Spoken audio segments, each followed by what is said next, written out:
Ankle stability. Have you guys been struggling with your ankle stability, whether it's from a previous injury, having worked on it before, or just always been bad with it?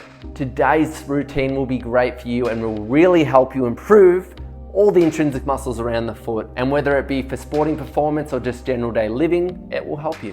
When we go back into ankle stability, why can we have a lack of stability? So number one I see in clinic is ligament injuries. And when we talk about ligament injuries, commonly the lateral ligaments. So when you roll an ankle, the lateral ligaments can weaken, and these structurally are there to keep the ankle nice and stable. So when you don't have ligaments, we need more muscles to stabilize the ankle. Poor proprioception is another one, and you may not have heard of the word proprioception, but this is your body's positional awareness in the space around you. So if you don't do a whole lot of stability work through your ankles, of course, you're gonna be pretty bad. Weak stabilizers is another one, and this kind of ties in with the previous one. We have muscles that are designed to stabilize the ankle, especially if we have ligament damage. And these include muscles such as the tibialis, posterior, the intrinsic muscles of the foot, the gastroc and the soleus, through the leg here, peroneals, which actually really help. If you have done your lateral ligaments, they'll help stabilize your ankle a lot. Other little things can be joint restrictions such as ankle impingement, having flat feet, which we call pes planus. And if you have flat feet, you can struggle a lot more with stability because it's already collapsing inwards. Okay guys, before we get into it, I'm gonna make you guys do a test. And this test requires us to stand up. And from here, we are doing a straight leg hold. Now, first one is we're gonna cross the arms on the chest, and we're gonna do this on both sides. So if you can hold here for 30 seconds with your eyes open, our stability is pretty good. So just you might wanna pause the video now. We're not gonna do the 30 seconds. You're gonna change both sides and do 30 seconds on both sides and just see. If you're all over the place and shaking like crazy, you're like that, your stability probably isn't where it needs to be. Now, if you have done 30 seconds, you've crushed it, we are going to now go back to the first side. We're going to cross the arms on the chest, close the eyes, and this is where we should be able to hold this for 10 seconds, keeping the knee locked straight. If you can't do that 10 seconds and you're starting to move all over the place, this suggests that your ankle stability and what we talked about previously, your proprioception needs work. Anyway guys, let's get into today's routine. We're going to start, so today we have 6 exercises we're getting through. They're self-timed, you can follow along. All right guys, so the first one requires us to use a cushion. This is a very thick cushion. If you have thin cushions at home, you might want to use 2 or 3 stacked on top of each other. And these are just to create a little instability. Place a tea towel over the top. If your feet are dirty, your wife may really give you an earful of it if you dirty her cushions. So now what we are going to do here, 45 seconds lifting one foot off, and then from here, tap with the other. We're going to tap in front, tap behind. As we get into this, what I want you to do is try and lower this knee as close to 90 degrees as possible. And if you look down at your ankle right now, you should see all the little tendons around the ankle firing for stability. So this is a great one to just get those ankle stabilizers firing. The goal here, if we look down, is to have the hip, the knee, and the ankle all in one straight line. Now, if you're doing this and you're like, all right, this is pretty easy, get another cushion, stack that cushion up, make that stability a little harder. So what we're gonna do here is slowly come out, changing foot, and let's go 45 seconds on the other side. So stabilize, lower yourself, and then we'll get into the taps.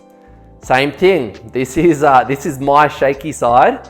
You're gonna find that you have a shaky side as well, or a side that's the stability is not quite as good as the other. So really ground that foot into the cushion. I always tell my patients to try and spread their toes. So get the surface area of the foot at maximum. Try and spread those toes as far apart so you can really get those intrinsic muscles of the foot stabilizing. So keep the foot flat as we tap. And we should be starting to get closer now to that 45 seconds. And last one, tapping forward and coming out from there. Now what we're doing here, same thing, standing in the middle of the cushion, or 2 or 3 or 4 cushions stacked on top of each other, whatever you've got at home. Same thing, we're going to get our stabilize first, lower the knee, and then once we're in position here, we're going to put weight into the toe and into the back heel. So we're going to get a nice close-up shot here, into the toes and back into the heel. So as you can see, it's a very minute motion, but as we go back and forth, I want to make sure that the foot's not rolling in or out, that it's that whole foot staying on a steady platform.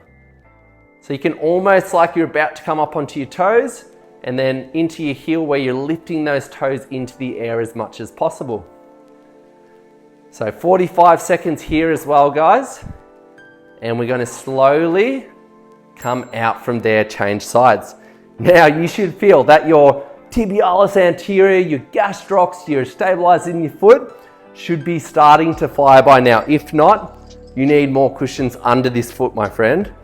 So what we're going to do here, same thing, stabilize first, make sure we've got it, into the toes, back into the heel, 45 seconds.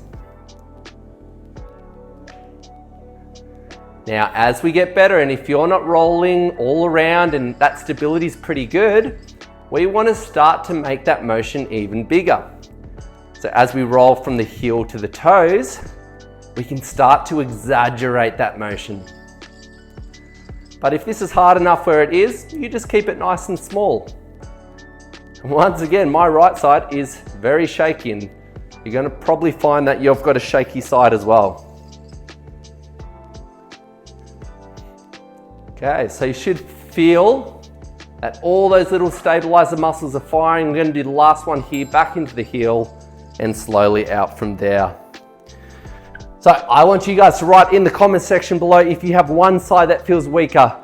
I'm going to tell you right now, my right side is extremely weak. I can feel my peroneals down the outside, tibialis anterior in the front, very, very tight, and struggling with that one. All right, guys, so for safety reasons, once again, we're going to leave this seat beside us. We're going to lock one knee out straight, and we're going to do what we call rainbows with the toes here.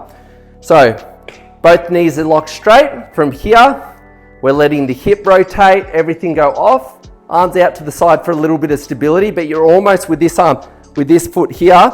Imagine you've got a bit of paint on your big toe, and we're drawing a big rainbow with that toe, yeah?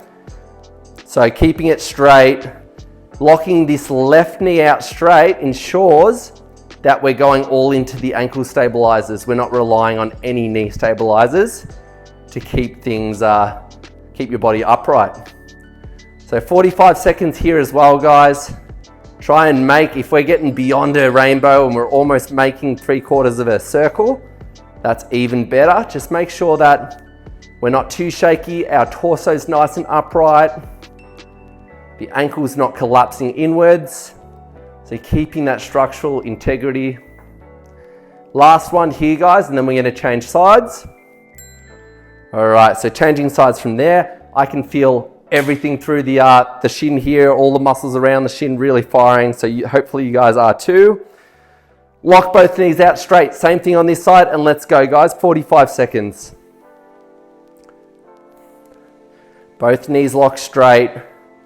Really, once again, I'm going to call this the old shaky side. We are trying to keep this as smooth as possible. And if you do have a side that struggles a little bit more, I don't want you to be nice to it. Let's give it an extra 5 or 10 seconds through these exercises. So by the time we hit 6 weeks, our stability on both sides is matching each other. So keep both knees nice and straight. Last one, coming in, finishing out, and coming out from there. All right, guys, so for the next one, once again, leave a little chair or something next to you just in case you start to lose balance. We don't want you toppling over and hurting yourself. All right, So, keeping a foot, flat foot. We always talk about a tripod foot, and that is equal pressure into the base of the big toe, base of the little toe, and the front edge of the heel. So, keeping a tripod foot, what we want to do here, stabilize first. We don't want to be all the way at 90 degrees, but we want to go pretty darn close to it. Now, imagine we've got a little marker on our knee, and we want to be, once again, drawing circles. So if we look down, we should see that knee making a big circle around the outside of the ankle. So you're going to find here that as you come in, the ankle's got to stabilize out. As you go forward, it's got to stabilize back. As you go to the outside, it's got to stabilize in. And as you go back, it's got to stabilize forward. So we should be going about 10 seconds to make that circle, 5-10 seconds. And if you need to step out and have a rest, feel free to step out and have a rest. If you need to hold a chair for a second, do that, because my stabilizers are firing right now. I'm sure yours are too. And then after this next one, we're going to go into the other side. So you can even use the chair to lower yourself, get into position. Once we're in position, same thing, making those big circles. If we look down, we should be making those circles should be going around the knee.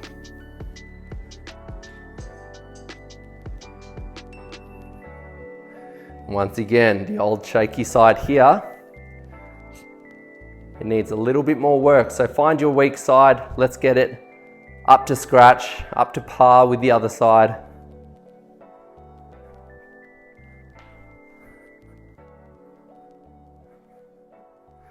And the best thing about this routine, you need 0 pieces of equipment. I guess a cushion's equipment, but not really. All right, guys, so last circle here and stepping back from there. Now we are down to our second last exercise now. And for this one here, we're gonna sit in a chair. It sounds quite nice right now, doesn't it? And what I talked about before, those 3 points of contact, so the tripod foot, we're going to try and put pressure, as much pressure as possible, into the base of the big toe, the base of the little toe, and the front edge of the heel.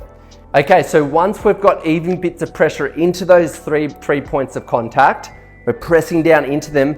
I've got a texter, a little marker, whatever you've got at home, you can put in. We're going to come and put this on the inside of the arch. Now this exercise here is designed to strengthen the arch of our foot, and by strengthening the arch, we help with stability. So all the pressure into those contacts, collapsing onto the marker, and then keeping that pressure pushing down into those 3 bits of contact, we're trying to lift the arch. Now this takes a while. You may do this for the first few times and be like, Tom's crazy, I don't know what he's trying to do right now.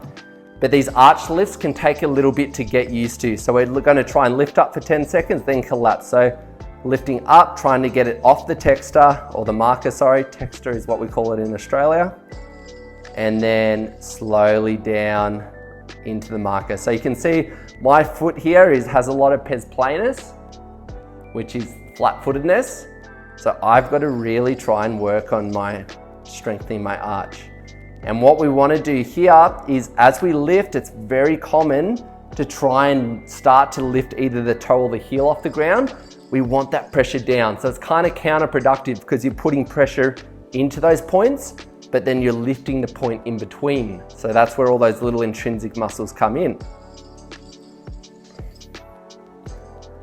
And we're going to do last one here, guys. So just holding for 5, 4, 3, 2, and 1. And changing sides. So same thing here, guys.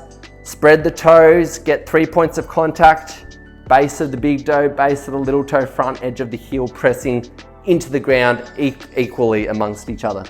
Texter or whatever you've got, can be a coin, it can be your car keys, whatever you've got at home, put it under that inside edge of the plantar zone of your foot, and then let's go, lift. So you're going to find that one side may work a little better than the other. And after 10 seconds, slowly letting it collapse down into the marker. and then straight back up. So lift, keeping the points even into the base of the big toe and the front edge of the heel, because they are generally the ones that will want to start to lift off. After 10 seconds, slowly letting it collapse back down, lifting straight back up, holding, trying to get that arch even more exaggerated and bigger on each repetition we do. Slowly letting it drop. Last one here, guys. So we're going to count you in. Let's go. Make that arch even bigger, bigger, bigger, bigger. And 2, 1, and good. Dropping, coming out from there. Guess what, guys? We are into the last exercise now, and I've saved the best for last. This is probably one of the harder ones we'll do.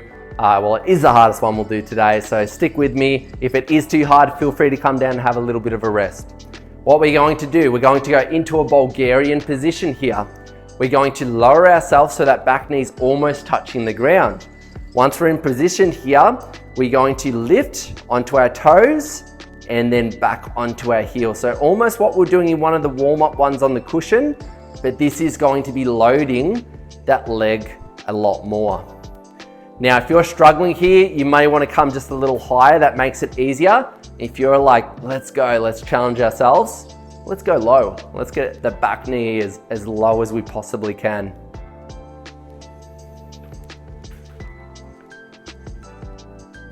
So you're going to find here that both that soleus, the gastroc, when we lift here, get pretty shaky. And when we lift the tibialis anterior in the front, will start to burn as well.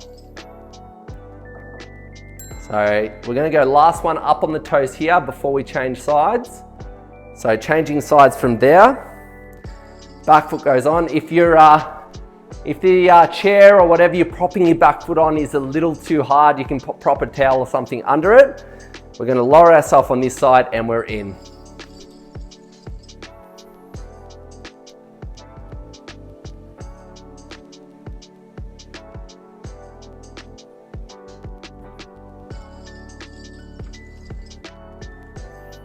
So keeping the motion really smooth, really controlled. This is it for today, guys.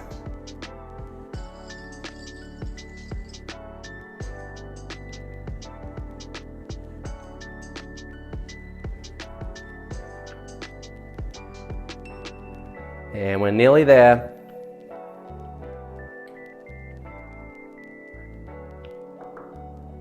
Last one up on the toes. Slowly coming down from there, stepping out nice and safely. And that is it for today, my friends. Okay, guys, so how many times a week should you do this? 3 to 4 is great for improvements. If we're doing 2, we're getting minimal improvements. If we're doing 1, we're barely getting any improvements. So really, realistically, you can do this every day. If you don't have time, 3 to 4 is the goal. So the quote of the week this week is, it is corny, but it's a good one.